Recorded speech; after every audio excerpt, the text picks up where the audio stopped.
पद कमल धोई चढ़ाई नाव, न नाथ उतराई चहो।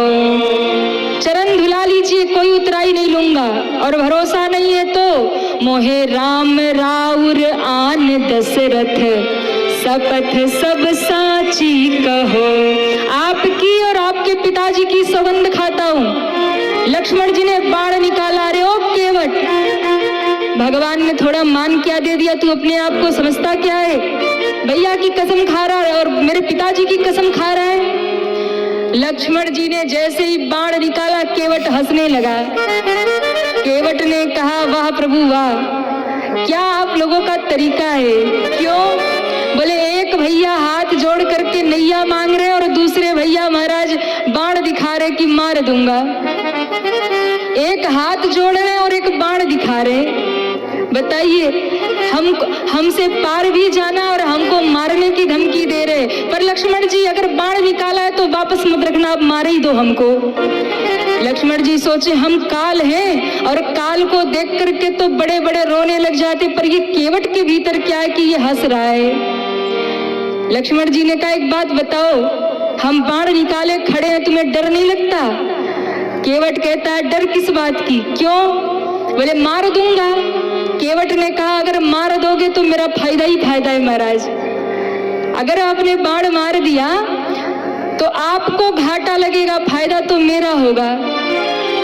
लक्ष्मण जी ने कहा, हमको घाटा लगेगा और तुम्हारा फायदा होगा। होगा क्या?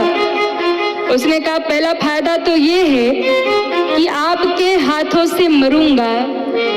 दूसरा फायदा, आप मारेंगे तो सीधा गंगा जी में गिरूंगा।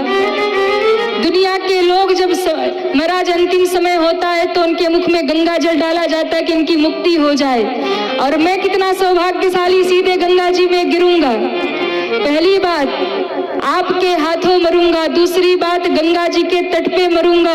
और तीसरी बात, राम जी का दर्शन करते करते मरूंगा तो मेरा उद्धार हो जाएगा। सामने सरकार खड़े हैं, भगवान खड़े हैं, इनको देख करके मरूंगा तो मेरा उद्धार हो जाएगा और आप लोग फंस जाएंगे। क्यों? जब मेरे पत्नी बच्चे रोते रोते आएंगे और महाराज पूछेंगे राम जी से कि बताइए क्या दोष था, क्यों मार दिया, तो आप क्या कहोगे? आपको तो रुकना पड़ेगा, मेरे कम से कम अंतिम संस्कार करने पड़ेंगे, 13वीं तक तो रुकना ही पड़ेगा। मैं तो तरूंगा ही, पर 13 दिन तक जब सांत्वना परिवार को देने के लिए राम जी मेरे परिवार में रुकेंगे तो राम का दर्शन करके मेरा पूरा गांव ही तर जाएगा, धन्य धन्य हो जाएगा। लक्ष्मण जी ने सोचा, हे भगवान, एक बाण मारने से इतनी समस्या सर पे आ जाएगी। और दूसरी बात, लक्ष्मण जी ने कहा, हमको घाटा क्या होगा? केवट ने कहा, महाराज अगर आप मारेंगे तो हमारा तो फायदा होगा, पर आपका घाटा होगा। क्या?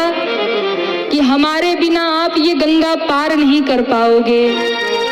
इसलिए अगर गंगा पार जाना है तो मुझे जिंदा रखना जरूरी है। मैं जीवित रहूंगा तभी नैया चला के उस पार ले जाऊंगा। लक्ष्मण जी ने जैसे बाण निकाला था वैसे पीछे रख लिया, वापस रख लिया। राम जी ने कहा, भैया जाओ, विलंब हो रहा है, हो तो विलंब उतारे ही पारू, जाओ जल ले आओ और पांव धो लो।